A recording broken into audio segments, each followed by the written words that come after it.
ਵਾਹਿਗੁਰੂ ਜੀ ਕਾ ਖਾਲਸਾ ਵਾਹਿਗੁਰੂ ਜੀ ਕੀ ਫਤਿਹ। ਸਿੱਖ ਤਵਾਰਿਕ ਪ੍ਰੋਗਰਾਮ ਦੇਖ ਰਹੇ तमाम ਦਰਸ਼ਕਾਂ ਦਾ ਮੈਂ ਜਸਬੀਰ ਸਿੰਘ ਸਵਾਗਤ ਕਰਦਾ ਹਾਂ।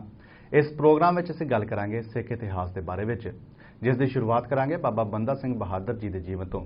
ਸੋ ਇਸ ਬਾਰੇ ਸਾਡੇ ਨਾਲ ਗੱਲਬਾਤ ਕਰਨ ਲਈ ਮੌਜੂਦ ਨੇ ਇਤਿਹਾਸਕਾਰ ਭਾਈ ਮਹਿਤਾਬ ਸਿੰਘ ਜੀ। ਭਾਈ ਸਾਹਿਬ ਸਵਾਗਤ ਹੈ ਤੁਹਾਡਾ। ਵਾਹਿਗੁਰੂ ਜੀ ਕਾ ਖਾਲਸਾ ਵਾਹਿਗੁਰੂ ਜੀ ਕੀ ਫਤਿਹ। ਸੋ ਅੱਜ ਅਸੀਂ ਭਾਈ ਸਾਹਿਬ ਤੋਂ ਬਾਬਾ ਬੰਦਾ ਸਿੰਘ ਬਹਾਦਰ ਜੀ ਦੇ ਜੀਵਨ ਦੇ ਬਾਰੇ ਵਿੱਚ ਜਾਣਾਂਗੇ। ਸੋ ਭਾਈ ਸਾਹਿਬ ਸਾਨੂੰ ਦੱਸੋ ਬਾਬਾ ਬੰਦਾ ਸਿੰਘ ਬਹਾਦਰ ਜੀ ਦੇ ਜਨਮ ਅਤੇ ਉਹਨਾਂ ਦੇ ਮੁੱਢਲੇ ਜੀਵਨ ਦੇ ਬਾਰੇ ਵਿੱਚ। ਜਿਹੜਾ ਇਤਿਹਾਸ ਵਿਸ਼ਾ ਹੈਗਾ, ਇਤਿਹਾਸਕਾਰੀ ਹੈਗੀ ਆ, ਕਿਉਂਕਿ ਦੋ ਤਰ੍ਹਾਂ ਦਾ ਇਤਿਹਾਸ ਹੁੰਦਾ ਹੈ ਜਿਹੜਾ ਸਾਡੇ ਸਿੱਖ ਤਵਾਰੀਖ ਦੇ ਵਿੱਚੋਂ ਆਉਂਦਾ ਹੈਗਾ ਆ। ਇੱਕ ਤਾਂ ਹੁੰਦਾ ਹੈ ਤੱਥਾਂ ਦਾ ਇਤਿਹਾਸ, ਜਿਹਦੇ ਵਿੱਚ ਤੁਸੀਂ ਕਿਸੇ ਪਹਿਲਾਂ ਤੱਥ ਦੀ ਗੱਲ ਕਰਦੇ ਹੋ ਕਿ ਉਸ ਚੀਜ਼ ਦਾ ਪੁਖਤਾ ਸਬੂਤ ਚਾਹੀਦਾ ਆ, ਹੈ ਨਾ। ਤੱਥਾਂ ਤੋਂ ਬਾਹਰ ਇਤਿਹਾਸ ਨੂੰ ਮੰਨਣਾ ਇਤਿਹਾਸਕਾਰਾਂ ਲਈ ਉਹ ਕਹਿੰਦੇ ਆ ਕਿ ਉਹ ਕਲਪਨਾ ਵੀ ਨਹੀਂ ਕੀਤੀ ਜਾ ਸਕਦੀ, ਉਸ ਦਾ ਤੱਥ ਨਹੀਂ ਹੈਗਾ ਗਾ। ਇੱਕ ਦੂਸਰਾ ਇਤਿਹਾਸ ਹੁੰਦਾ ਜਿਹੜਾ ਤੁਹਾਡੇ ਅਸੀਂ ਕਹੀਏ ਕਿ ਮੌਖਿਕ ਪਰੰਪਰਾ 'ਚ ਚੱਲਦਾ ਹੈਗਾ, ਅੱਗੇ ਦੀ ਅੱਗੇ ਆਉਂਦਾ ਜਾਂਦਾ ਰਹਿੰਦਾ ਆ।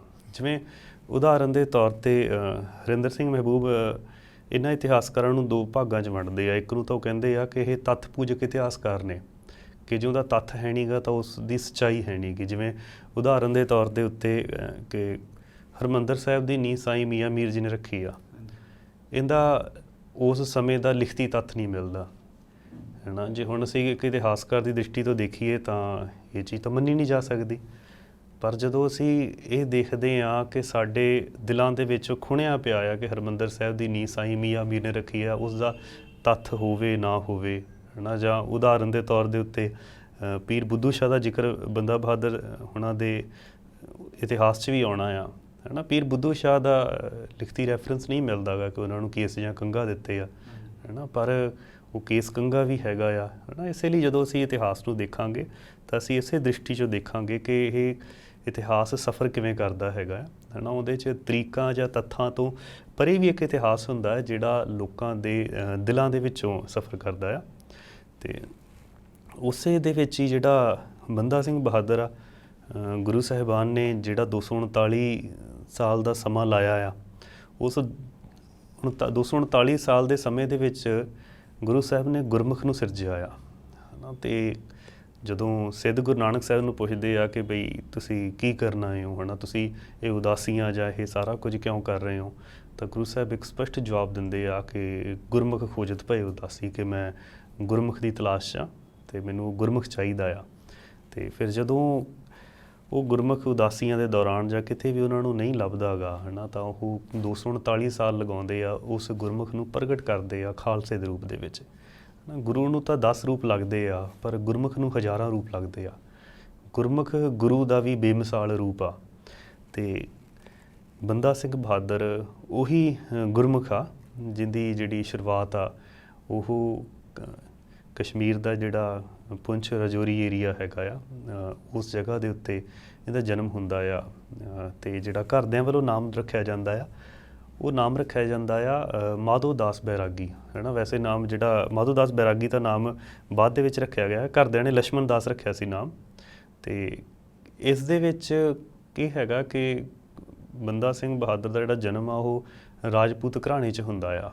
ਅਤੇ ਉਸ ਸਮੇਂ ਕਸ਼ਮੀਰ ਦੇ ਵਿੱਚ ਰਾਜਪੂਤਾਂ ਦਾ ਇੱਕ ਕੁਣਬਾ ਵੱਸਦਾ ਹੁੰਦਾ ਆ। ਅਤੇ ਜਿਹੜੀ ਜੇ ਆਪਾਂ ਕਹੀਏ ਕਿ ਰਾਜਪੂਤਾਂ ਦੀ ਸ਼ੁਰੂਆਤ ਕਿੱਥੋਂ ਹੋਈ ਆ, ਤਾਂ ਇਹਦੇ ਉੱਤੇ ਵੀ ਸਾਨੂੰ ਦੇਖਣਾ ਪਵੇਗਾ ਕਿ ਜਿਹੜੇ ਕੌਰਵਾਂ ਪਾਂਡਵਾਂ ਦਾ ਜਦੋਂ ਯੁੱਧ ਹੁੰਦਾ ਹੈ, ਉਸ ਤੋਂ ਬਾਅਦ ਜਿਹੜੇ ਪਾਂਡਵ ਜੇਤੂ ਹੁੰਦੇ ਆ, ਅਤੇ ਉਹਨਾਂ ਦੇ ਅੱਗੇ ਵੰਸ਼ ਦੇ ਵਿੱਚੋਂ ਰਾਜਾ ਜਨਮੇਜੇ ਦਾ ਜਨਮ ਹੁੰਦਾ ਆ। ਅਤੇ ਰਾਜਾ ਜਨਮੇਜਾ ਆਪਦੀ ਇੱਕ ਦਾਸੀ ਹੁੰਦੀ ਰਜੀ, ਉਹਦੇ ਨਾਲ ਆਪਦਾ ਵਿਆਹ ਕਰਵਾਉਂਦਾ ਆ। ਅਤੇ ਉਹਨਾਂ ਦੇ ਪਹਿਲਾ ਮੁੰਡਾ ਹੁੰਦਾ ਆ ਜਿਹਦਾ ਨਾਮ ਅਜੈ ਸਿੰਘ ਰੱਖਿਆ ਜਾਂਦਾ ਹੈ। ਅਤੇ ਉਹ ਜਿਹੜਾ ਜਦੋਂ ਫਿਰ ਉਹਦੀ ਵੀ ਇੱਕ ਅਲੱਗ, ਚਾਹੇ ਇਸ ਨੂੰ ਮਿਥਿਹਾਸਕ ਕਹਿ ਲਈਏ, ਇਤਿਹਾਸਕ ਕਹਿ ਲਈਏ, ਹੈ ਨਾ, ਕਿ ਇਹ ਜਿਹੜਾ ਸੀਨਾ ਮਸੀਨਾ ਇੰਝ ਚੱਲਦਾ ਹੈਗਾ ਆ। ਅਤੇ ਜਦੋਂ ਜਿਹੜਾ ਰਾਜਾ ਜਨਮੇਜਾ ਹੁੰਦਾ ਆ ਆਪਦੇ ਮੁੰਡੇ ਦਾ ਉਹ ਸਾਰਾ ਅਸੀਂ ਕਹੀਏ ਕਿ ਨਾਮਕਰਨ ਦੀ ਪੂਰੀ ਕਰਵਾਉਂਦਾ ਆ, ਤਾਂ ਉੱਥੇ ਰਸਮ ਦੇ ਦੌਰਾਨ ਬਹੁਤ ਸਾਰੇ ਪੰਡਿਤ ਆਉਂਦੇ ਆ। ਅਤੇ ਪਹਿਲਾਂ ਸਮਿਆਂ ਦੇ ਵਿੱਚ ਜਿਹੜੀ ਸਾੜੀ ਹੁੰਦੀ ਸੀਗੀ, ਇਸ ਨੂੰ ਜਿਵੇਂ ਹੁਣ ਤਾਂ ਸਿਉਂ ਕੇ ਪਾਇਆ ਜਾਂਦਾ ਆ, ਪਹਿਲਾਂ ਸਿਉਂਤਾ ਨਹੀਂ ਜਾਂਦਾ ਸੀਗਾ, ਹੈ ਨਾ, ਕਿ ਸਾੜੀ ਦੇ ਵਿੱਚ ਕੋਈ ਵੀ ਸੀਨ ਵਾਲਾ ਕੱਪੜਾ ਨਹੀਂ ਹੁੰਦਾ ਸੀ, ਤਾਂ ਇੱਕੋ ਕੱਪੜਾ ਹੁੰਦਾ ਸੀਗਾ। ਅਤੇ ਕੀ ਹੁੰਦਾ ਹੈ ਕਿ ਜਦੋਂ ਜਿਹੜੀ ਰਜੀ ਹੁੰਦੀ ਆ ਉਹ ਜਦੋਂ ਬਾਹਰ ਆਉਂਦੀ ਆ, ਅਤੇ ਕਹਿੰਦੇ ਉਹਦੀ ਜਿਹੜੀ ਅਰਧ ਸਾੜੀ ਹੁੰਦੀ ਆ ਉਹ ਥੱਲੇ ਹਵਾ ਦੇ ਵਿੱਚ ਉੱਡ ਜਾਂਦੀ ਆ, ਅਤੇ ਉਹ ਸਾਰੇ ਪੰਡਤਾਂ ਦੇ ਸਾਹਮਣੇ ਅਰਧ ਨਗਨ ਅਵਸਥਾ ਦੇ ਵਿੱਚ ਖੜੀ ਹੋ ਜਾਂਦੀ ਆ, ਹੈ ਨਾ। ਅਤੇ ਉਹ ਸਾਰੇ ਬਹੁਤ ਜ਼ਿਆਦਾ ਉੱਚੀ ਉੱਚੀ ਹੱਸਦੇ ਆ, ਅਤੇ ਰਾਜੇ ਜਨਮੇਜੈ ਨੂੰ ਬਹੁਤ ਗੁੱਸਾ ਚੜ੍ਹਦਾ ਆ ਇਸ ਗੱਲ ਦੇ ਉੱਤੇ, ਅਤੇ ਉਹ ਆਪਣੀ ਤਲਵਾਰ ਦੇ ਨਾਲ ਜਿਹੜੇ ਸਾਹਮਣੇ ਬੈਠੇ 18 ਮੇਨ ਪੰਡਤ ਹੁੰਦੇ ਆ ਉਹਨਾਂ ਦੀਆਂ ਧੌਣਾਂ ਵੱਢ ਦਿੰਦਾ ਆ। ਅਤੇ ਪਰ ਉਹ ਕਹਿੰਦਾ ਕਿ ਨਹੀਂ, ਕਹਿੰਦਾ ਇਹ ਸਜ਼ਾ ਬੜੀ ਛੋਟੀ ਆ, ਕਿ ਮਤਲਬ ਧੌਣ ਵੱਢ ਦੇਣਾ ਕੋਈ ਮਤਲਬ ਇਹ ਤਾਂ ਸੌਖੀ ਜਿਹੀ ਮੌਤ ਆ। ਅਤੇ ਫਿਰ ਉਹ ਜਦੋਂ ਕਹਿੰਦਾ ਕਿ ਇਹਨਾਂ ਨੂੰ ਕਿਹੜੀ ਸਜ਼ਾ ਦਿੱਤੀ ਜਾਵੇ, ਤਾਂ ਮਨੂ ਸਮ੍ਰਿਤੀ ਦੇ ਵਿੱਚ ਇੱਕ ਹਿੰਦੂ ਲਈ ਸਭ ਤੋਂ ਵੱਡੀ ਸਜ਼ਾ ਇਹ ਆ, ਕਹਿੰਦੇ ਵਾਲ ਕੱਟ ਦਿਓ, ਹੈ ਨਾ, ਕਿ ਮਤਲਬ ਹਿੰਦੂ ਕਦੇ ਵਾਲ ਨਹੀਂ ਕਟਾ ਸਕਦਾ, ਪਰ ਮਨੂ ਸਮ੍ਰਿਤੀ ਦੇ ਦੌਰਾਨ ਜੇ ਹਿੰਦੂ ਨੂੰ ਮੌਤ ਤੋਂ ਵੀ ਵੱਡੀ ਸਜ਼ਾ ਦੇਣੀ ਆ ਤਾਂ ਹਿੰਦੂ ਦੇ ਵਾਲ ਕੱਟ ਦਿੱਤੇ ਜਾਣ। ਤਾਂ ਉਹ ਕੀ ਕਰਦਾ ਹੈ ਕਿ ਉਹਨਾਂ ਪੰਡਤਾਂ ਦੇ ਵਾਲ ਕੱਟ ਦਿੰਦਾ ਆ, ਅਤੇ ਜਿੰਨੇ ਲੰਬੇ ਵਾਲ ਹੁੰਦੇ ਆ ਉਹਨਾਂ ਦੀ ਨਿਸ਼ਾਨੀ ਲਈ ਉਹ ਸਿਰ ਦੇ ਮਗਰ ਇੱਕ ਨਿੱਕੀ ਜਿਹੀ ਚੋਟੀ ਛੱਡ ਦਿੰਦਾ ਆ, ਕਿ ਵੀ ਜਿੱਡੀ ਚੋਟੀ ਲੰਬੀ ਹੋ ਗਈ ਅਤੇ ਏਡੇ ਲੰਬੇ ਕੇਸ ਸੀਗੇ। ਅਤੇ ਉਹ ਪੰਡਤ ਕੁਛ ਸਮਾਂ ਲੁਕੇ ਰਹਿੰਦੇ ਆ। ਫਿਰ ਜਦੋਂ ਇੰਝ ਹੀ ਅੱਗੇ ਸਮਾਂ ਚੱਲਦਾ ਆ, ਹੈ ਨਾ, ਅਤੇ ਕੁੰਭ ਜਾਂ ਕੋਈ ਮੇਲਾ ਆਉਂਦਾ ਹੈ, ਜਦੋਂ ਪੰਡਤ ਉੱਥੇ ਜਾਂਦੇ ਆ, ਫਿਰ ਉਹ ਕਹਿੰਦੇ ਕਿ ਸਾਡੀ, ਹੈ ਨਾ, ਮਾਂ ਮਰ ਗਈ ਸੀ। ਮਾਂ ਮਤਲਬ ਮੱਤ, ਹੈ ਨਾ, ਮੱਤ ਨੂੰ ਮਾਂ ਕਿਹਾ ਜਾਂਦਾ, ਕਿ ਸਾਡੀ ਮਾਂ ਮਰ ਗਈ ਸੀਗੀ ਅਤੇ ਮਾਂ ਮਰਨ ਕਰਕੇ ਅਸੀਂ ਇਹ ਮੁੰਡਨ ਕਰਵਾਇਆ ਹੈ ਨਾ। ਤਾਂ ਉੱਥੋਂ ਇਤਿਹਾਸ ਦੇ ਵਿੱਚ ਮੁੰਡਨ ਦੀ ਪਰੰਪਰਾ ਵੀ ਸ਼ੁਰੂ ਹੁੰਦੀ ਆ। ਅਤੇ ਜਿਹੜੀ ਆਪਾਂ ਗੱਲ ਕਰਦੇ ਸੀ ਕਿ ਉਸ ਰਜੀ ਦੇ ਜਿਹੜਾ ਪੁੱਤਰ ਹੁੰਦਾ ਅਜੈ, ਹੈ ਨਾ, ਉਸ ਤੋਂ ਫਿਰ ਰਜੀਪੂਤ, ਹੈ ਨਾ, ਰਾਜਪੂਤਾਂ ਦੀ ਸ਼ੁਰੂਆਤ ਹੁੰਦੀ। ਤਾਂ ਇਹ ਜਿਹੜਾ ਲਕਸ਼ਮਣ ਦਾਸ ਆ, ਹੈ ਨਾ, ਇਹ ਰਾਜਪੂਤ ਘਰਾਣੇ 'ਚ ਜਨਮ ਲੈਂਦਾ ਆ, ਜਿਹਦੇ ਕਰਕੇ ਇਹਨੂੰ ਬਚਪਨ ਦੇ ਵਿੱਚ ਹੀ ਤੀਰ ਅੰਦਾਜ਼ੀ ਜਾਂ ਇਹਨਾਂ ਚੀਜ਼ਾਂ ਦਾ, ਹੈ ਨਾ, ਬੜਾ ਸ਼ੌਂਕ ਸੀਗਾ, ਕਿਉਂਕਿ ਜਿਹੜਾ ਸ਼ਿਕਾਰ ਖੇਡਣ ਦਾ। ਅਤੇ ਇੰਝ ਹੀ ਜਿਹੜਾ ਸਾਨੂੰ ਇਤਿਹਾਸ ਆਉਂਦਾ ਹੈਗਾ ਆ ਕਿ ਬਈ ਇਹ ਅਸੀਂ ਇਹ ਸਾਖੀ ਆਮ ਪ੍ਰਚਲਿਤ ਹੈਗੀ ਆ ਕਿ ਜਦੋਂ ਬੰਦਾ ਬਹਾਦਰ ਜਿਹੜਾ ਲਕਸ਼ਮਣ ਦਾਸ ਆ ਇੱਕ ਦਿਨ ਅਸੀਂ ਸ਼ਿਕਾਰ ਖੇਡਦਾ ਆ ਤਾਂ ਹਿਰਨੀ ਦਾ ਸ਼ਿਕਾਰ ਕਰਦਾ ਆ, ਅਤੇ ਜਦੋਂ ਹਿਰਨੀ ਦੇ ਕੋਲੇ ਜਾਂਦਾ ਆ ਅਤੇ ਉਹਦਾ ਦੇਖਦਾ ਕਿ ਉਹ ਮਰੀ ਹੁੰਦੀ ਆ, ਅਤੇ ਜਦੋਂ ਉਹਦਾ ਪੇਟ ਚਾਕ ਕਰਦਾ ਆ ਅਤੇ ਉਹਦੇ ਵਿੱਚੋਂ 3 ਹਿਰਨੀ ਦੇ ਜਿਹੜੇ ਬੱਚੇ ਹੁੰਦੇ ਦੇ ਸਾਹਮਣੇ ਤੜਫ ਕੇ ਮਰ ਜਾਂਦੇ ਆ। ਅਤੇ ਲਕਸ਼ਮਣ ਦਾਸ ਨੂੰ ਇਹ ਚੀਜ਼ ਜਿਹੜੀ ਆ ਕਿ ਹਜੇ 14-15 ਸਾਲ ਦੀ ਉਮਰ ਹੁੰਦੀ ਆ, ਅਤੇ ਉਹ ਬਹੁਤ ਪ੍ਰਭਾਵਿਤ ਕਰਦੀ ਆ ਲਕਸ਼ਮਣ ਦਾਸ ਨੂੰ, ਕਿ ਉਹਨੇ ਮਤਲਬ ਜਿਵੇਂ ਅਸੀਂ ਕਹੀਏ ਕਿ ਜ਼ਿੰਦਗੀ 'ਚ ਇੱਕ ਵੱਡੀ ਤਬਦੀਲੀ ਆਉਂਦੀ ਆ, ਅਤੇ ਮਤਲਬ ਫਿਰ ਉਹਦਾ ਸਾਰਾ ਜੀਵਨ ਹੀ ਇੱਕ ਪਲਟਾ ਖਾ ਜਾਂਦਾ ਆ। ਅਤੇ ਉਹਦੀ ਮਾਤਾ ਨਾ ਜਾਂ ਘਰ ਦੇ ਉਹਨੂੰ ਉਸ ਸਮੇਂ ਪੁੰਛ ਇਲਾਕੇ ਦੇ ਵਿੱਚ ਜਾਨਕੀ ਦਾਸ ਜਾਂ ਜਿਹੜੇ ਬੈਰਾਗੀ ਹੁੰਦੇ ਸੀਗੇ, ਇਹਨਾਂ ਦਾ ਆਉਣਾ ਜਾਣਾ ਹੁੰਦਾ ਸੀ, ਸਾਧੂ ਆਉਂਦੇ ਸੀਗੇ, ਅਤੇ ਉਹ ਲਕਸ਼ਮਣ ਦਾਸ ਨੂੰ ਲੈ ਕੇ ਜਾਂਦੇ ਆ। ਤਾਂ ਫਿਰ ਉਹ ਕਹਿੰਦੇ ਕਿ ਨਹੀਂ, ਇਹ ਸਾਨੂੰ ਦੇ ਦਿਓ, ਹੈ ਨਾ। ਆਮ ਵੀ ਸਾਡੇ ਸਿੱਖ ਇਸ ਪੰਜਾਬ ਦੇ ਵਿੱਚ ਵੀ ਇੰਝ ਹੀ ਹੁੰਦਾ ਸੀਗਾ ਕਿ ਜਦੋਂ ਤੁਸੀਂ ਘਰ ਦਾ ਜਿਹੜਾ ਪਹਿਲਾ ਪੁੱਤਰ ਹੁੰਦਾ ਆ ਉਹਨੂੰ ਸਿੱਖ ਬਣਾਉਂਦੇ ਹੁੰਦੇ ਸੀਗੇ, ਤਾਂ ਮਤਲਬ ਅਸੀਂ ਡੇਰਿਆਂ ਦੇ ਵਿੱਚ ਪੁੱਤਰ ਦੇਣਾ ਚਾਹੇ ਆਮ ਹੁੰਦੀ ਸੀ ਗੱਲ। ਤਾਂ ਉਹ ਕਹਿੰਦੇ ਕਿ ਹੁਣ ਤੁਹਾਡੇ ਕਿਸੇ ਕੰਮ ਦਾ ਨਹੀਂ ਗਾ, ਹੈ ਨਾ, ਇਹਨੂੰ ਜਿਹੜਾ ਵਿਰਾਗ ਲੱਗਿਆ ਹੋਇਆ, ਅਤੇ ਫਿਰ ਜਾਨਕੀ ਦਾਸ ਉਸ ਨੂੰ ਆਪਦੇ ਕੋਲੇ ਰੱਖ ਲੈਂਦੇ ਆ।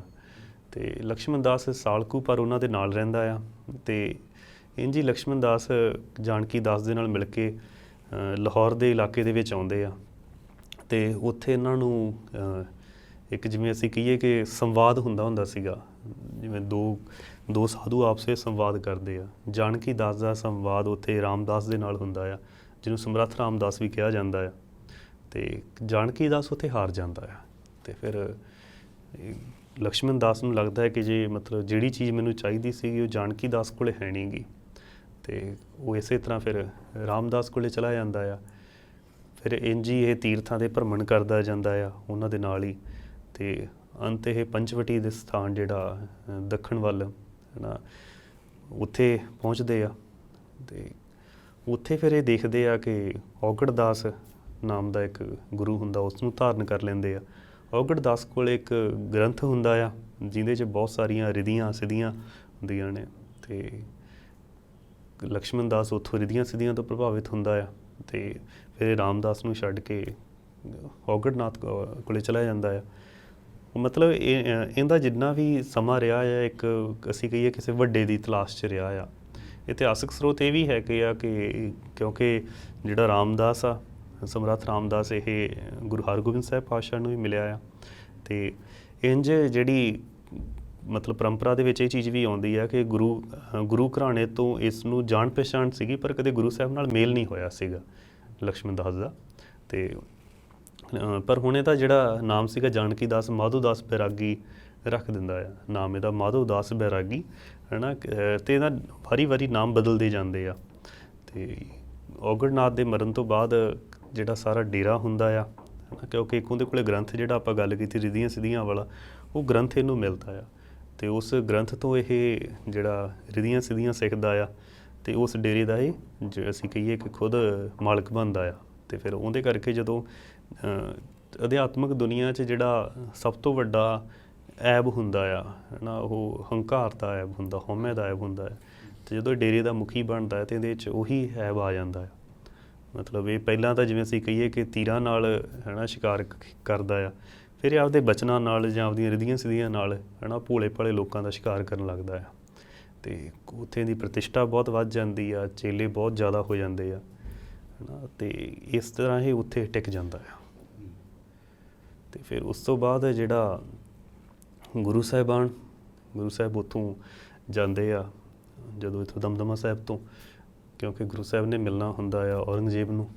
ਅਤੇ ਗੁਰੂ ਸਾਹਿਬ ਨੂੰ ਹੁੰਦਾ ਕਿ ਉਹ ਆ ਨਹੀਂ ਰਿਹਾ ਗਾ ਤਾਂ ਅਸੀਂ ਹੀ ਉੱਧਰ ਚਲੇ ਜਾਂਦੇ ਹਾਂ, ਹੈ ਨਾ। ਚਾਹੇ ਫਿਰ ਇਹ ਦਾਦੂ ਪੰਥੀ ਹੈਗਾ ਆ, ਉਹਦੀ ਕਬਰ ਉੱਥੇ ਹੁੰਦੀ ਆ। ਅਤੇ ਗੁਰੂ ਸਾਹਿਬ ਉਹਦੇ ਤੀਰ ਦਾ ਜਿਹੜਾ ਕਮਾਨ ਦਾ ਨਾ ਜਿਹੜਾ ਥੱਲੇ ਲਟਕਣ ਹੁੰਦੀ ਜਾਂ ਗੋਸ਼ਾ ਹੁੰਦਾ, ਉਸ ਦੇ ਨਾਲ ਅਸੀਂ ਕਹੀਏ ਕਬਰ ਨੂੰ ਜਿਵੇਂ ਆਪਾਂ ਕਹੀਏ ਸਲਾਮ ਕਰ ਦਿੰਦੇ ਆ ਜਾਂ, ਹੈ ਨਾ। ਅਤੇ ਸਿੰਘ ਇਹ ਚੀਜ਼ ਦੇਖਦੇ ਆ ਤਾਂ, ਹੈ ਨਾ, ਸਿੱਖ ਇਤਿਹਾਸ 'ਚ ਇਹ ਗੱਲ ਹੈਗੀ ਆ ਕਿ ਇਹਦੇ ਗੁਰੂ 20 ਵਿਸਵੇ ਸੰਗਤ 21 ਵਿਸਵੇ, ਕਿ ਜਿਹੜੀ ਸੰਗਤ ਆ ਇਹ ਗੁਰੂ ਤੋਂ ਵੱਡੀ ਹੁੰਦੀ ਆ, ਗੁਰੂ ਨਿੱਕਾ ਹੁੰਦਾ ਆ।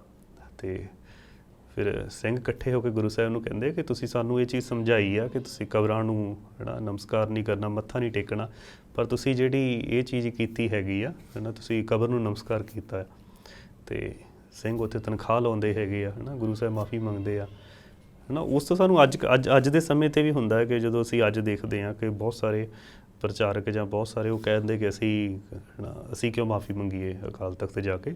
ਤਾਂ ਸਾਡੀ ਪਰੰਪਰਾ ਰਹੀ ਆ ਕਿ ਜਿਹੜਾ, ਹੈ ਨਾ, ਗੁਰੂ ਜੇ ਮਾਫੀ ਮੰਗ ਸਕਦਾ ਹੈਗਾ ਆ, ਹੈ ਨਾ, ਨਹੀਂ ਤਾਂ ਗੁਰੂ ਸਾਹਿਬ ਨੂੰ ਕੀ ਲੋੜ ਸੀ, ਪਰ ਗੁਰੂ ਸਾਹਿਬ ਮਾਫੀ ਮੰਗਦੇ ਉੱਥੇ।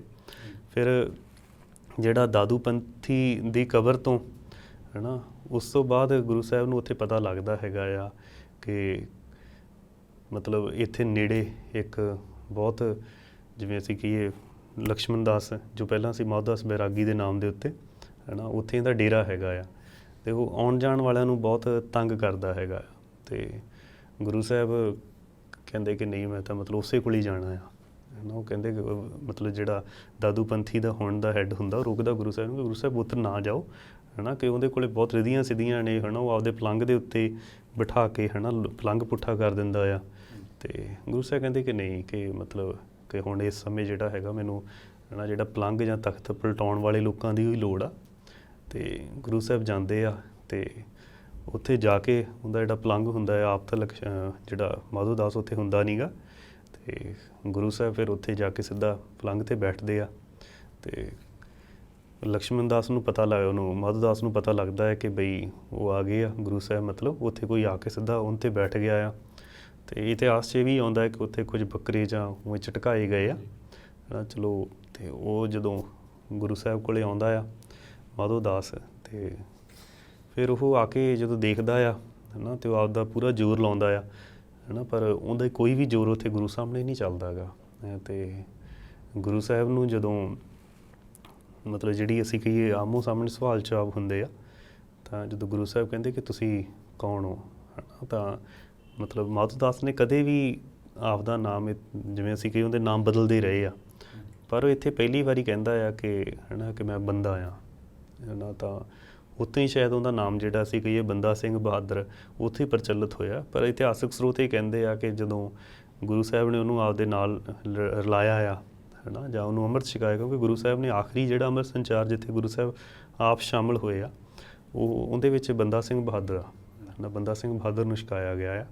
ਅਤੇ ਉਸ ਤੋਂ ਪਹਿਲਾਂ ਚਲੋ ਤਲਵੰਡੀ ਸਾਬੋ ਵੀ ਛਕਾਇਆ ਸੀਗਾ ਅੰਮ੍ਰਿਤ ਗੁਰੂ ਸਾਹਿਬ ਨੇ ਆਪ। ਅਤੇ ਮਤਲਬ ਉਹਦਾ ਜਿਹੜਾ ਨਾਮ ਰੱਖਿਆ ਜਾਂਦਾ ਆ, ਮਾਧੋਦਾਸ ਦਾ, ਉਹ ਗੁਰਬਖਸ਼ ਸਿੰਘ ਰੱਖਿਆ ਜਾਂਦਾ ਆ, ਹੈ ਨਾ। ਇਹਦੇ 'ਚ ਵੀ ਇਤਿਹਾਸਕ ਮਤਭੇਦ ਆ, ਕਿਉਂਕਿ ਬੰਦਾ ਬਹਾਦਰ ਜਿਹੜਾ ਜਾਂ ਬੰਦਾ ਸਿੰਘ ਬਹਾਦਰ ਆ, ਇਹ ਉਹਦਾ ਜਿਵੇਂ ਅਸੀਂ ਕਹੀਏ ਕਿ ਉਹ ਨਾਮ ਆ ਕਿ ਜਿਨ ਤੋਂ ਪ੍ਰਚਲਿਤ ਹੋਇਆ ਆ, ਪਰ ਉਹਦਾ ਜਿਹੜਾ ਅਸਲ ਨਾਮ ਰੱਖਿਆ ਗਿਆ ਉਹ ਗੁਰਬਖਸ਼ ਸਿੰਘ ਰੱਖਿਆ ਗਿਆ ਆ।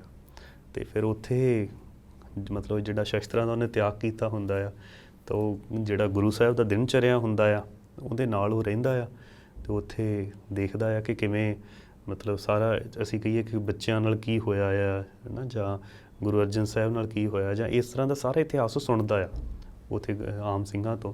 ਕਿਉਂਕਿ ਜਿਹੜੀ ਸਾਡੀ ਪਰੰਪਰਾ ਰਹੀ ਹੈਗੀ ਆ, ਅਤੇ ਕਿਸੇ ਸਵੇਰੇ ਦੇ ਸ਼ਾਮ ਦੇ ਦੀਵਾਨ ਹੁੰਦੇ ਆ, ਤਾਂ ਉਹਨਾਂ ਦੀਵਾਨਾਂ ਦੇ ਵਿੱਚ ਉਹ ਕੀਰਤਨ ਕਥਾ ਜਾਂ ਇਹ ਸਾਰੀਆਂ ਚੀਜ਼ਾਂ ਦੇਖਦਾ ਆ, ਅਤੇ ਉਹਦੇ 'ਤੇ ਬਹੁਤ ਜ਼ਿਆਦਾ ਪ੍ਰਭਾਵ ਕਬੂਲਦਾ ਆ ਬੰਦਾ ਬਹਾਦਰ ਇਹਨਾਂ ਸਾਰੀਆਂ ਚੀਜ਼ਾਂ ਦਾ। ਫਿਰ ਗੁਰੂ ਸਾਹਿਬ 'ਤੇ ਜਦੋਂ ਹਮਲਾ ਹੁੰਦਾ ਆ, ਅਤੇ ਉਹ ਵੀ ਚੀਜ਼ ਉਹਨੂੰ ਬਹੁਤ ਆਹਤ ਕਰਦੀ ਆ ਬੰਦਾ ਸਿੰਘ ਬਹਾਦਰ ਨੂੰ, ਅਤੇ ਉਹ ਫਿਰ ਫੈਸਲਾ ਗੁਰੂ ਸਾਹਿਬ ਉਹਨੂੰ ਭੇਜਦੇ ਆ ਪੰਜਾਬ ਵੱਲ ਕਿ ਤੁਸੀਂ ਪੰਜਾਬ ਵੱਲ ਜਾਓ। ਜਾਣਾ ਗੁਰੂ ਸਾਹਿਬ ਨੇ ਵੀ ਸੀਗਾ, ਕਿਉਂਕਿ ਜਿਹੜੀ ਬਿਹਾਰ ਦੇ ਸੰਗਤ ਦੇ ਨਾਮ ਚਿੱਠੀ ਮਿਲਦੀ ਆ, ਤਾਂ ਉਹਦੇ ਵਿੱਚ ਇਹ ਮਿਲਦਾ ਹੈਗਾ ਆ ਲਿਖਤੀ ਕਿ ਗੁਰੂ ਸਾਹਿਬ ਵੀ ਕਹਿੰਦੇ ਆ ਕਿ ਕਿ ਜਿਹੜਾ ਸਾਨੂੰ ਸਮਾਂ ਜ਼ਿਆਦਾ ਲੱਗ ਰਿਹਾ ਆ, ਹੈ ਨਾ, ਜਿਵੇਂ ਹੀ ਬਾਦਸ਼ਾਹ ਨਾਲ ਗੱਲ ਹੁੰਦੀ ਹੈ ਅਤੇ ਅਸੀਂ ਵਾਪਸ ਆ ਰਹੇ ਹਾਂ। ਗੁਰੂ ਸਾਹਿਬ ਨੇ ਵਾਪਸ ਆਉਣਾ, ਕਿਉਂਕਿ ਪੰਜਾਬ ਉਸ ਸਮੇਂ ਪੂਰਾ ਅਸੀਂ ਕਹੀਏ ਕਿ ਇੱਕ ਖਿਲਾਫ ਪੈ ਗਿਆ ਸੀ ਸੱਤਾ ਦਾ, ਕਿਉਂਕਿ ਉੱਧਰੋਂ ਦੱਖਣ ਵੱਲੋਂ ਵਾਰ-ਵਾਰ ਔਰੰਗਜ਼ੇਬ ਦੱਖਣ ਦੀਆਂ ਮੁਹਿੰਮਾਂ ਨੂੰ ਕੰਟਰੋਲ ਕਰਦਾ, ਉੱਧਰ ਹੀ ਮਰ ਜਾਂਦਾ ਆ, ਅਤੇ ਇੱਧਰੋਂ ਪੰਜਾਬ ਵੱਲ ਵੀ ਹੈ ਨਾ ਖਿਲਾਫ ਸੀਗਾ ਸੱਤਾ ਦਾ। ਅਤੇ ਫਿਰ ਬੰਦਾ ਬਹਾਦਰ ਨੂੰ ਗੁਰੂ ਸਾਹਿਬ ਉੱਧਰ ਭੇਜਦੇ ਹੈਗੇ ਆ। ਹਾਂਜੀ ਭਾਈ ਸਾਹਿਬ, ਸਾਨੂੰ ਦੱਸੋ, ਜਦੋਂ ਬਾਬਾ ਬੰਦਾ ਸਿੰਘ ਬਹਾਦਰ ਜੀ ਨੂੰ ਗੁਰੂ ਗੋਬਿੰਦ ਸਿੰਘ ਨੇ ਥਾਪੜ ਦੇ ਕੇ ਤੋੜਿਆ ਪੰਜਾਬ ਵੱਲ, ਤਾਂ ਉਹਨਾਂ ਦੇ ਨਾਲ ਜੋ ਬਖਸ਼ਿਸ਼ਾਂ ਦਿੱਤੀਆਂ ਉਹਨਾਂ ਨੂੰ, ਨਾਲ ਜੋ ਸਿੰਘ ਤੋਰੇ, ਉਹਨਾਂ ਬਾਰੇ ਕੋਈ ਜਾਣਕਾਰੀ ਦਿਓ। ਜਦੋਂ ਗੁਰੂ ਸਾਹਿਬ ਬੰਦਾ ਬਹਾਦਰ ਨੂੰ ਤੋਰਦੇ ਆ ਪੰਜਾਬ ਵੱਲ ਨੂੰ, ਹੈ ਨਾ, ਇਹ ਵੀ ਹੁੰਦਾ ਆ ਕਿ ਗੁਰੂ ਸਾਹਿਬ ਆਪਦੇ ਜਿਉਂਦੇ ਜੀ ਹੈ ਨਾ ਉਹਨੂੰ ਭੇਜਦੇ ਹੈਗੇ ਆ, ਕਿਉਂਕਿ ਬੰਦਾ ਬਹਾਦਰ ਨੂੰ ਰਾਹ ਦੇ ਵਿੱਚ ਜਾ ਕੇ ਪਤਾ ਲੱਗਦਾ ਹੈਗਾ ਆ ਕਿ ਗੁਰੂ ਸਾਹਿਬ ਚੜ੍ਹਾਈ ਕਰ ਗਏ ਆ, ਅਤੇ ਗੁਰੂ ਸਾਹਿਬ ਉਹਨੂੰ ਹੈ ਨਾ ਮਤਲਬ 5 ਚੀਜ਼ਾਂ ਬਖਸ਼ਦੇ ਹੈਗੇ ਆ। ਤੀਰ ਦਿੰਦੇ ਆ 5, ਹੈ ਨਾ, ਨਿਸ਼ਾਨ ਸਾਹਿਬ ਦਿੰਦੇ ਆ 5, ਸਿੰਘ ਦਿੰਦੇ ਆ, ਹੈ ਨਾ, 5 ਪਿਆਰਿਆਂ ਦੇ ਰੂਪ ਦੇ ਵਿੱਚ, ਅਤੇ 20 ਸਿੰਘਾਂ ਦਾ ਇਹ ਜਥਾ ਜਿਹੜਾ ਇੱਕ ਨਾਲ ਹੁੰਦਾ ਆ, ਹੈ ਨਾ। ਹੁਣ ਇਹਦੇ ਵਿੱਚ ਦੇਖਣ ਵਾਲੀ ਗੱਲ ਹੈਗੀ ਆ ਕਿ ਸਿਰਫ 20 ਜਾਣੇ ਬੰਦਾ ਸਿੰਘ ਬਹਾਦਰ ਨਾਲ ਲੈ ਕੇ ਤੁਰਦਾ ਆ, ਹੈ ਨਾ, ਅਤੇ 20 ਜਾਣਿਆਂ ਦੇ ਨਾਲ ਪੂਰੇ ਪੰਜਾਬ ਦੇ ਵਿੱਚ ਐਡੀ ਸਲਤਨਤ ਕਾਇਮ ਕਰ ਦੇਣੀ, ਹੈ ਨਾ, ਇਹ ਆਪਦੇ ਆਪ 'ਚ ਵੀ ਬੜੀ ਵੱਡੀ ਗੱਲ ਹੈਗੀ ਆ। ਅਤੇ ਨਗਾਰਾ ਗੁਰੂ ਸਾਹਿਬ ਦਿੰਦੇ ਆ।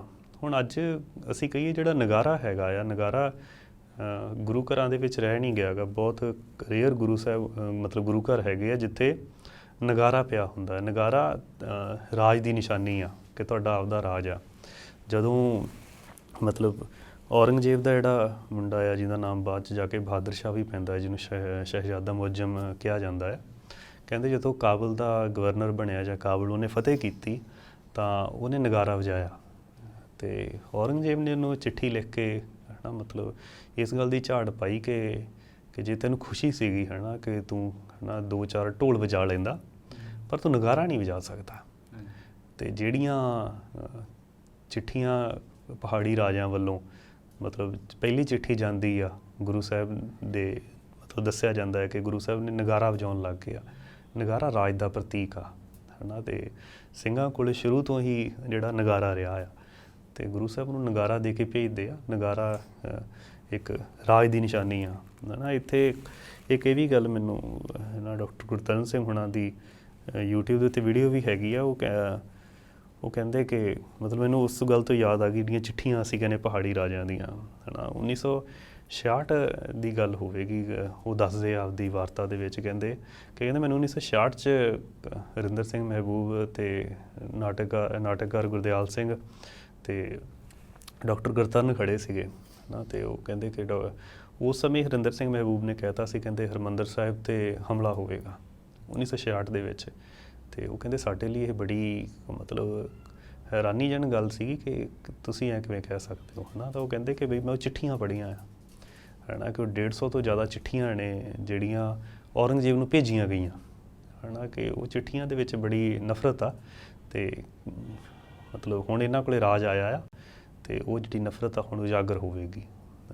ਅਤੇ ਉਹ ਜਿਹੜੀ ਪਹਿਲੀ ਚਿੱਠੀ ਜਾਂਦੀ ਆ ਉਹਦੇ ਵਿੱਚ ਨਗਾਰੇ ਦਾ ਦੋਸ਼ ਲਗਾਇਆ ਜਾਂਦਾ ਹੈ ਕਿ ਵੀ ਨਗਾਰਾ, ਹੈ ਨਾ, ਦੋਸ਼ ਨਹੀਂ ਸੋ ਸੱਚਾਈ ਆ ਕਿ ਗੁਰੂ ਸਾਹਿਬ ਨੇ ਨਗਾਰਾ ਵਜਾਇਆ, ਅਤੇ ਨਾਲ ਜਿਹੜੇ 5 ਸਿੰਘ ਦਿੱਤੇ ਜਾਂਦੇ ਹੈਗੇ ਆ, ਕਿ ਬਈ ਕਿਤੇ ਵੀ ਕੋਈ ਹੋਵੇ ਹੈ ਨਾ ਕਿ ਪੰਜਾਂ ਸਿੰਘਾਂ ਨਾਲ ਹੀ ਸਲਾਹ ਕਰਨੀ ਹੈਗੀ, ਜਿਹਨਾਂ ਨੂੰ ਅਸੀਂ ਪੰਜ ਪਿਆਰਿਆਂ ਦੇ ਰੂਪ ਦੇ ਵਿੱਚ ਹੈ ਨਾ, ਜਿੰਝ ਰਣ ਸਿੰਘ, ਬਾਜ ਸਿੰਘ ਹੈ ਨਾ, ਫਤਿਹ ਸਿੰਘ, ਵਿਨੋਦ ਸਿੰਘ, ਕਾਹਨ ਸਿੰਘ ਹੈ ਨਾ, ਇਹ ਸਾਰੇ ਜਿਹੜੇ ਪੰਜ ਸਿੰਘ ਨਾਲ ਜਾਂਦੇ ਹੈਗੇ ਆ।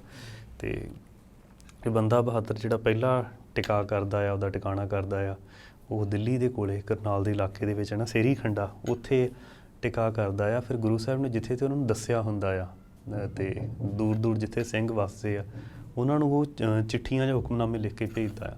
ਹੁਣ ਉਸ ਸਮੇਂ ਬੜਾ ਔਖਾ ਕੰਮ ਸੀਗਾ ਕਿ ਜਿਹੜੀਆਂ ਚਿੱਠੀਆਂ ਲਿਖਣੀਆਂ ਹੈ ਨਾ, ਕਿਉਂਕਿ ਜਿਹੜੀ ਡਾਕ ਸੀਗੀ ਉਹ ਸਰਕਾਰੀ ਸੀਗੀ, ਜੇ ਚਿੱਠੀ ਜਾਵੇਗੀ ਤਾਂ ਪਤਾ ਲੱਗ ਜਾਏਗਾ। ਮਤਲਬ ਸਿੰਘਾਂ ਦਾ ਜਾਣਾ, ਚਿੱਠੀ ਲੈ ਕੇ ਉਸ ਜਗ੍ਹਾ ਚਿੱਠੀ ਪਹੁੰਚਾਉਣੀ, ਫਿਰ ਉੱਥੇ ਇਕੱਠੇ ਕਰਨੇ ਹੈ ਨਾ, ਤਾਂ ਉਹਨਾਂ ਨੂੰ ਇਕੱਠਾ ਕਰਨਾ ਹੈ ਨਾ। ਅਤੇ ਇਹਦੇ ਵਿੱਚ ਇਹ ਸੀਗਾ ਕਿ ਬੰਦਾ ਬਹਾਦਰ ਨੇ ਉਸ ਸਮੇਂ ਜਿਹੜੇ ਛੋਟੇ ਛੋਟੇ ਪਿੰਡ ਸੀਗੇ ਉਹ ਫਤਿਹ ਕਰਨੇ ਸ਼ੁਰੂ ਕਰਤੇ ਹੈ ਨਾ, ਜਿਹਦੇ ਵਿੱਚ ਕਪੂਰੀ ਦਾ ਮੇਨ ਪਿੰਡ ਦਾ ਜ਼ਿਕਰ ਆਉਂਦਾ ਹੈਗਾ ਆ। ਵੈਸੇ ਤਾਂ ਬਹੁਤ ਸਾਰੇ ਪਿੰਡ ਬੰਦੇ ਬਹਾਦਰ ਨੇ ਫਤਿਹ ਕੀਤੇ, ਜਿਹਦੇ 'ਚ ਕੁੰਜਪੁਰਾ ਵੀ ਹੈਗਾ, ਜਿਹੜਾ ਵਜੀਦ ਖਾਨ ਦਾ ਆਪਦਾ ਪਿੰਡ ਸੀਗਾ ਹੈ ਨਾ, ਜਿੱਥੇ ਉਹਦੇ ਪੁਰਖੇ ਰਹਿੰਦੇ ਸੀਗੇ ਹੈ ਨਾ। ਕਪੂਰੀ ਦਾ ਖਾਸ ਜ਼ਿਕਰ ਇਹ ਹੈਗਾ ਆ ਕਿ ਕਪੂਰੀ ਦਾ ਜਿਹੜਾ ਹਾਕਮ ਸੀਗਾ ਕੁਦਮਦੀਨ ਹੈ ਨਾ, ਅਤੇ ਉਹਦੇ ਕੋਲੇ ਫੌਜ ਵੀ ਸੀਗੀ, ਅਤੇ ਉਹਨੇ ਇੱਕ ਰੂਲ ਬਣਾਇਆ ਹੋਇਆ ਸੀਗਾ ਕਿ ਜਦੋਂ ਵੀ ਕਿਸੇ ਵੀ ਔਰਤ ਦਾ ਵਿਆਹ ਹੁੰਦਾ ਆ ਹੈ ਨਾ, ਕਿਸੇ ਵੀ ਹਿੰਦੂ ਔਰਤ ਦਾ ਵਿਆਹ ਹੋਵੇਗਾ, ਅਤੇ ਉਹ ਔਰਤ ਪਹਿਲੀ ਜਿਹੜੀ ਉਹਦੀ ਰਾਤ ਹੋਵੇਗੀ ਉਹ ਕੁਦਮਦੀਨ ਨਾਲ ਹੋਵੇਗੀ। ਅਤੇ ਫਿਰ ਬੰਦੇ ਬਹਾਦਰ ਹੋਣਾ ਨੂੰ ਜਦੋਂ ਇਹ ਚੀਜ਼ ਪਤਾ ਲੱਗਦੀ ਤਾਂ ਉੱਥੇ ਹਮਲਾ ਕਰਦੇ ਆ ਹੈ ਨਾ, ਕਿਉਂਕਿ ਹੁਣ ਵੀ ਜਦੋਂ ਵੀ ਕਿਤੇ ਰੇਪ ਹੁੰਦਾ ਆ ਤਾਂ ਜਿੰਨੇ ਵੀ ਸਮਾਜਿਕ ਐਕਟੀਵਿਸਟ ਹੁੰਦੇ ਆ ਇਹ ਸਾਰੇ ਇੱਕ ਗੱਲ ਮੰਗ ਕਰਦੇ ਆ ਕਿ ਬਈ ਫਾਂਸੀ ਦੀ ਸਜ਼ਾ ਹੈ ਨਾ, ਕਿ ਬਲਾਤਕਾਰੀ ਨੂੰ ਫਾਂਸੀ ਦੀ ਸਜ਼ਾ ਚਾਹੀਦੀ ਆ। ਸਿੱਖ ਇਤਿਹਾਸ ਦੇ ਵਿੱਚ ਮਤਲਬ ਫਾਂਸੀ ਦੀ ਸਜ਼ਾ ਜਾਂ ਜੇ ਅਸੀਂ ਕਹੀਏ ਕਿ ਮੌਤ ਦੀ ਸਜ਼ਾ ਬਹੁਤ ਘੱਟ ਦਿੱਤੀ ਜਾਂਦੀ ਆ ਨਿਹੱਥਿਆਂ ਨੂੰ, ਜਾਂ ਇਹਨਾਂ ਨੂੰ ਫੜ ਕੇ ਬੰਦੇ ਦੇ ਜੰਗ 'ਚ ਹੋ ਜੇ ਤਾਂ ਕੋਈ ਗੱਲ ਨਹੀਂ। ਤਾਂ ਜਿਹੜਾ ਕੁਦਮਦੀਨ ਹੈਗਾ ਆ, ਅਤੇ ਇਹਨੂੰ ਬੰਦਾ ਬਹਾਦਰ ਜਿਉਂਦੇ ਨੂੰ ਸਾੜਦਾ ਆ ਇਹਦੇ ਮਹੱਲ ਦੇ ਵਿੱਚ ਹੀ। ਇੰਝ ਹੀ ਜਦੋਂ ਬਾਬਾ ਅਜੀਤ ਸਿੰਘ ਹੁਣੇ ਜਾਂਦੇ ਆ, ਜਾਂ ਬਘੇਲ ਸਿੰਘ ਹੁਣੇ, ਜਾਂ ਉਸ ਸਮੇਂ ਵੀ ਜ਼ਿਕਰ ਆਉਂਦਾ ਆ, ਤਾਂ ਜਿਹੜੇ ਬਲਾਤਕਾਰੀ ਹੁੰਦੇ ਆ ਤਾਂ ਉਹਨਾਂ ਨੂੰ ਸਿੱਖ ਪਰੰਪਰਾ ਦੇ ਵਿੱਚ ਜਾਂ ਸਿੱਖ ਰਾਜ ਦੇ ਵਿੱਚ ਹਮੇਸ਼ਾ ਮੌਤ ਦੀ ਸਜ਼ਾ ਹੀ ਮਿਲੀ ਆ, ਉਸ ਤੋਂ ਘੱਟ ਇਹਨਾਂ ਨੂੰ ਕਦੇ ਮਿਲੀ ਨਹੀਂ ਗੀ। ਅਤੇ ਇੰਝ ਇਹ ਮਤਲਬ ਛੋਟੇ ਛੋਟੇ ਇਲਾਕੇ ਫਤਿਹ ਕਰਦੇ ਆ, ਕੁਝ ਜਿਹੜੇ ਲੋਕ ਇਕੱਠੇ ਹੋਣ ਲੱਗਦੇ ਆ ਹੈ ਨਾ, ਹੌਲੀ ਹੌਲੀ ਸਿੰਘ ਦੂਰੋਂ ਦੂਰ ਆਉਂਦੇ ਆ, ਜਿਹ 'ਚ ਜਿਹੜਾ ਮੋਗੇ ਦੇ ਇਲਾਕੇ ਦੇ ਭਾਈ ਰੂਪੇ ਦੇ ਖਾਨਦਾਨ ਦੇ ਵਿੱਚੋਂ ਜਿਹੜੇ 6ਵੇਂ ਗੁਰੂ ਸਾਹਿਬਾਨ ਦੇ ਸਿੱਖ ਸਿੰਘ ਸੀਗੇ ਉਹ ਇਕੱਠੇ ਹੁੰਦੇ ਆ, ਭਾਈ ਫਤਿਹ ਸਿੰਘ ਹੁਣੇ ਇਕੱਠੇ ਹੁੰਦੇ ਆ। ਮਤਲਬ ਜਿਹ 'ਚ ਅਨੇਕਾਂ ਅਣਗਿਣਤ ਨਾਮ ਨੇ ਜਿਹੜੇ ਉੱਥੇ ਬੰਦਾ ਬਹਾਦਰ ਹੋਣਾ ਕੋਲੇ ਪਹੁੰਚਦੇ ਆ। ਤਾਂ ਉੱਥੇ ਉਹ ਸਭ ਤੋਂ ਪਹਿਲਾਂ ਜਿਹੜਾ ਇਲਾਕਾ ਫਤਿਹ ਕਰਦੇ ਆ ਬੰਦਾ ਬਹਾਦਰ ਹੋਣੇ ਹੈ ਨਾ। ਇਹਦੇ 'ਚ ਜਿਹੜੀ ਜੰਗ ਦੀ ਨਾ ਖਾਸ ਗੱਲ ਬੰਦਾ ਸਿੰਘ ਬਹਾਦਰ ਦੀ ਇਹ ਆ ਕਿ ਇਸ ਜੰਗ ਦੇ ਵਿੱਚ ਨਫਸ ਨਹੀਂ ਹੈਗਾ ਗਾ ਹੈ ਨਾ, ਕਿ ਇਹ ਨਹੀਂ ਗਾ ਕਿ ਅਸੀਂ ਬਹੁਤ ਕਰੀ ਘੱਟ ਚੀਜ਼ 'ਤੇ ਲੈ ਆਉਣੇ ਆ ਕਿ ਬਈ ਇਹ ਤਾਂ ਮਤਲਬ ਬਦਲੇ ਲਈ ਆ ਹੈ ਨਾ। ਇਹ ਬਦਲਾ ਨਹੀਂ ਗਾ ਇਹ ਹੈ ਨਾ, ਕਿ ਬਦਲਾ ਬਹੁਤ ਨਿੱਕੀ ਚੀਜ਼ ਹੁੰਦੀ ਆ। ਇਹ ਧਰਮ ਦੀ ਜੰਗ ਆ ਹੈ ਨਾ। ਇਹਦੇ 'ਚ ਇੰਝ ਨਫਸ ਨਹੀਂ ਗਾ।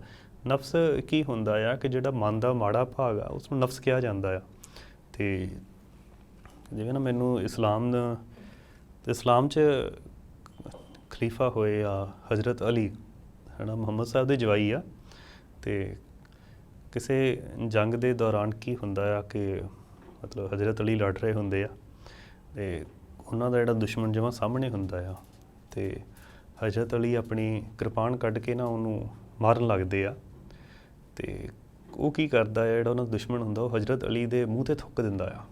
ਅਤੇ ਹਜ਼ਰਤ ਅਲੀ ਹੈ ਨਾ ਮਤਲਬ ਕਿਰਪਾਨ ਨੂੰ ਦੁਬਾਰਾ ਮਿਆਨ 'ਚ ਪਾ ਲੈਂਦੇ ਆ, ਅਤੇ ਕਹਿੰਦੇ ਵੀ ਇਹਨੂੰ ਜਾਣ ਦਿਓ, ਛੱਡ ਦਿਓ ਇਹਨੂੰ। ਅਤੇ ਜਿਹੜੇ ਨਾਲ ਦੇ ਹੁੰਦੇ ਕਿ ਉਹ ਕਹਿੰਦੇ ਕਿ ਬਈ ਮਤਲਬ ਇਹ ਜਿਹੜੀ ਜੰਗ ਆਪਾਂ ਲੜ ਰਹੇ ਹਾਂ ਇਹ ਮੁਹੰਮਦ ਸਾਹਿਬ ਦੇ ਹੁਕਮ ਦੇ ਨਾਲ ਲੜ ਰਹੇ ਹਾਂ ਹੈ ਨਾ, ਇਹ ਧਰਮ ਦੀ ਜੰਗ ਆ, ਅਤੇ ਇਹਦੇ ਵਿੱਚ ਤੁਸੀਂ ਦੁਸ਼ਮਣ ਨੂੰ ਕਹੀ ਜਾਂਦੇ ਛੱਡ ਦਿਓ ਹੈ ਨਾ। ਅਤੇ ਉਹ ਕਹਿੰਦੇ ਕਿ ਨਹੀਂ, ਕਹਿੰਦੇ ਜਦੋਂ ਮੈਂ ਇਹਨਾਂ ਲੜ ਰਿਹਾ ਸੀ ਜਾਂ ਇਹਨੂੰ ਮੈਂ ਮਾਰਨ ਲੱਗਾ ਸੀ ਉਹਨਾਂ ਚਿਰ ਮੈਂ ਮੁਹੰਮਦ ਸਾਹਿਬ ਲਈ ਲੜ ਰਿਹਾ ਸੀ। ਜਿਹੜੇ ਪਲ ਕਹਿੰਦਾ ਇਹਨੇ ਮੇਰੇ ਮੂੰਹ 'ਤੇ ਥੁੱਕ ਦਿੱਤਾ ਹੈ ਨਾ, ਮੇਰੇ ਮਨ ਦੇ ਵਿੱਚ ਉਸ ਸਮੇਂ ਗੁੱਸਾ ਅਸੀਂ ਕਹੀਏ ਹੈ ਨਾ, ਗੁੱਸਾ ਜਾਗ ਪਿਆ, ਵਿਕਾਰ ਜਾਗ ਪਿਆ।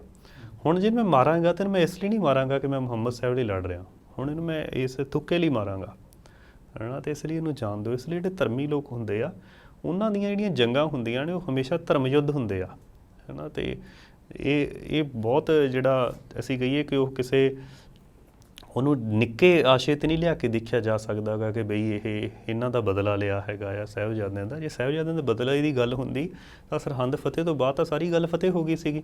ਫਿਰ ਆਪ ਤੋਂ ਆਪਦੀ ਘਰੇ ਚਲੇ ਜਾਂਦੇ, ਨਾਮ ਅਭਿਆਸ ਲੱਗ ਜਾਂਦੇ, ਖੇਤੀ ਕਰ ਲੈਂਦੇ ਹੈ ਨਾ। ਉਹਦੇ 'ਚ ਇੱਕ ਸੁਤੰਤਰ ਰਾਜ ਉੱਥੇ ਖੜਾ ਕਰ ਦੇਣਾ ਹੈ ਨਾ, ਅਤੇ ਉਹ ਜਿਹੜਾ ਰਾਜ ਕਰੇਗਾ ਖਾਲਸੇ ਦਾ ਆਸ਼ਾ, ਇਹ ਉੱਥੇ ਦੀ ਗੱਲ ਸੀਗੀ।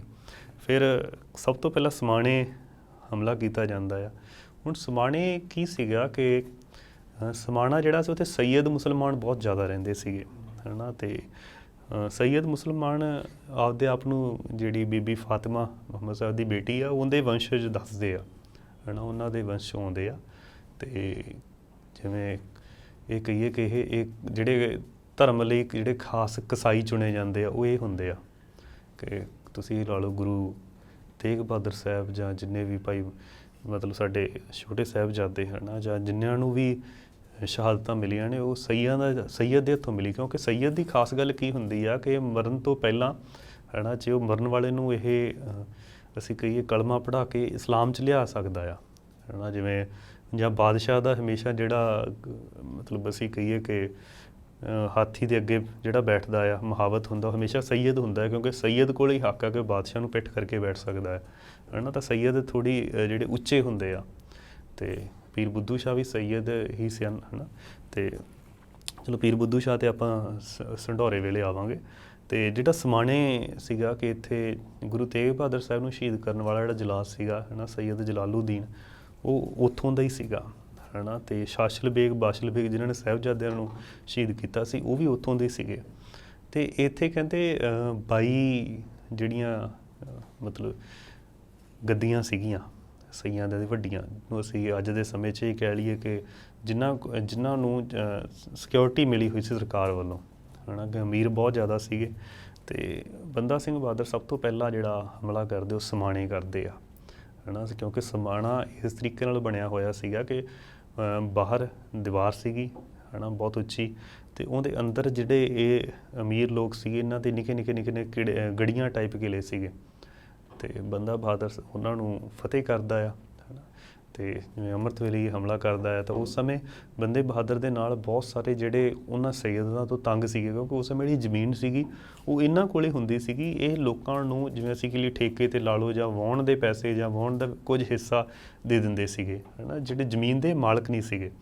ਅਤੇ ਜਿਹੜੀ ਜ਼ਮੀਨ ਦੀ ਮਾਲਕੀ ਮਿਲੀ ਆ ਲੋਕਾਂ ਨੂੰ, ਉਹ ਬੰਦਾ ਬਹਾਦਰ ਤੋਂ ਬਾਅਦ ਮਿਲੀ ਆ, ਜਿਹੜੀ ਅਸੀਂ ਅੱਜ ਕਹੀਏ ਕਿ ਮਤਲਬ ਉਹਨਾਂ ਤੋਂ ਜ਼ਮੀਨ ਖੋਹ ਕੇ ਜਿਹੜੇ ਬਾਹਰ ਆਏ ਲੋਕ ਆ, ਜਿਹਨੂੰ ਅਸੀਂ ਅੱਜ ਦੇ ਜੱਟ ਜਾਂ ਉਹ ਕਹਿ ਲਈਏ, ਉਹ ਬੰਦਾ ਬਹਾਦਰ ਨੇ ਉਹ ਜ਼ਮੀਨ ਹੁਣ ਤੱਕ ਉਹਨਾਂ ਕੋਲ ਉਹ ਜ਼ਮੀਨਾਂ ਦਿੱਤੀਆਂ ਹੋਈਆਂ ਨੇ। ਅਤੇ ਫਿਰ ਬੰਦਾ ਬਹਾਦਰ ਸਮਾਣਾ ਫਤਿਹ ਕਰਦਾ ਆ। ਅਤੇ ਸਮਾਣੇ ਤੋਂ ਬਾਅਦ ਜਿਹੜਾ ਮਤਲਬ ਬੰਦਾ ਬਹਾਦਰ, ਕਿਉਂਕਿ ਜਿਹੜੇ ਦੂਜੇ ਮਾਝੇ ਦੇ ਸਿੰਘ ਹੁੰਦੇ ਆ ਮਾਝੇ ਇਲਾਕੇ ਦੇ, ਅਤੇ ਉਹਨਾਂ ਨੂੰ ਕਰਤਾਰਪੁਰ ਰੋਕ ਲਿਆ ਜਾਂਦਾ ਆ ਹੈ ਨਾ। ਕਿਉਂਕਿ ਅਸੀਂ ਹਮੇਸ਼ਾ ਇਹ ਗੱਲ ਕਹਿੰਦੇ ਆ ਕਿ ਜਿਹੜਾ ਸ਼ੇਰ ਮੁਹੰਮਦ ਨੇ ਨਾ, ਸਰਹੰਦ ਜਿਹੜਾ ਸ਼ੇਰ ਮੁਹੰਮਦ ਖਾਨ ਸੀਗਾ, ਜਿਹਨੇ ਮਲੇਰਕੋਟਲੇ ਵਾਲਾ ਨਵਾਬ, ਜਿਹਨੇ ਸਰਹੰਦ ਦੇ ਵਿੱਚ ਇਹ ਚੀਜ਼ ਕਹੀ ਸੀਗੀ ਹੈ ਨਾ ਕਿ ਇਹਨਾਂ ਨੂੰ ਮਾਰਨਾ ਨਹੀਂ ਬੱਚਿਆਂ ਨੂੰ ਹੈ ਨਾ, ਕਿ ਇਹਨਾਂ ਨਾਲ ਜੰਗ ਦੇ ਮੈਦਾਨ ਦੇ ਵਿੱਚ ਹੈ ਨਾ। ਤਾਂ ਉਹ ਸਿੰਘਾਂ ਨੂੰ ਕਰਤਾਰਪੁਰ ਜਿਹੜਾ ਮਤਲਬ ਅਨੰਦਪੁਰ ਸਾਹਿਬ ਤੋਂ ਰੋਪੜ ਦੇ ਇਲਾਕੇ 'ਚ ਰੋਕ ਲੈਂਦਾ ਆ। ਬੰਦੇ ਬਹਾਦਰ ਨੂੰ ਹੁੰਦਾ ਕਿ ਉਹ ਵੀ ਜਿਹੜੇ ਸਿੰਘ ਆ ਨਾਲ ਰਲਣ ਹੈ ਨਾ, ਅਤੇ ਤਾਂ ਜਾ ਕੇ ਅਸੀਂ ਹਮਲਾ ਕਰੀਏ। ਅਤੇ ਬੰਦੇ ਬਹਾਦਰ ਨੇ ਫਿਰ ਹੈ ਨਾ ਬਹੁਤ ਨਾਲ ਨਿੱਕੇ ਨਿੱਕੇ ਪਿੰਡਾਂ ਨੂੰ ਫਤਿਹ ਕਰਦਾ ਆ, ਨਿੱਕੇ ਨਿੱਕੇ ਜਿਹੜੇ ਫੌਜਦਾਰ ਸੀਗੇ ਉਹਨਾਂ ਨੂੰ ਫਤਿਹ ਕਰਦਾ ਆ। ਅਤੇ ਉਸ ਨਾਲ ਬੰਦੇ ਬਹਾਦਰ ਦੀ ਜਿਹੜੀ ਤਾਕਤ ਸੀਗੀ ਉਹ ਵੱਧਦੀ ਜਾ ਰਹੀ ਸੀਗੀ। ਅਤੇ ਅਗਲਾ ਜਿਹੜਾ ਬੰਦੇ ਬਹਾਦਰ ਦਾ ਮੁੱਖ ਟਿਕਾਣਾ ਹੁੰਦਾ, ਉਹ ਹੁੰਦਾ ਸੰਢੋਰੇ ਦਾ। ਜਿਹੜਾ ਸੰਢੋਰਾ ਇਲਾਕਾ ਹੈਗਾ ਆ, ਇਹਦਾ ਪਹਿਲਾ ਨਾਮ ਸੀਗਾ ਸਾਧੂਵਾੜਾ ਹੈ ਨਾ, ਸਾਧੂਵਾੜਾ ਤੋਂ ਵਿਗੜ ਕੇ ਸੰਢੋਰਾ ਹੋ ਗਿਆ। ਇੱਥੋਂ ਦੇ ਸੀਗੇ ਪੀਰ ਬੁੱਧੂ ਸ਼ਾਹ ਜੀ ਹੈ ਨਾ, ਜਿਹਨਾਂ ਨੂੰ ਸੈਯਦ ਬਦਰੂਦੀਨ ਕਿਹਾ ਜਾਂਦਾ ਆ। ਅਤੇ ਪੀਰ ਬੁੱਧੂ ਸ਼ਾਹ ਜਿਹੜੇ ਜਿਨ੍ਹਾਂ ਨੂੰ ਗੁਰੂ ਸਾਹਿਬ ਕੰਗਾ 'ਤੇ ਆਪਦਾ ਕੇਸ ਦਿੰਦੇ ਆ। ਸੋ ਅੱਜ ਦੇ ਲਈ ਇਸ ਪ੍ਰੋਗਰਾਮ ਵਿੱਚ ਇੰਨਾ ਹੀ, ਭਲਕੇ ਮੁੜ ਹਾਜ਼ਰ ਹੋਵਾਂਗੇ ਅੱਗੇ ਦੇ ਇਤਿਹਾਸ ਦੇ ਨਾਲ। ਤਦ ਤੱਕ ਲਈ ਸਾਨੂੰ ਦਿਓ ਇਜਾਜ਼ਤ। ਧੰਨਵਾਦ।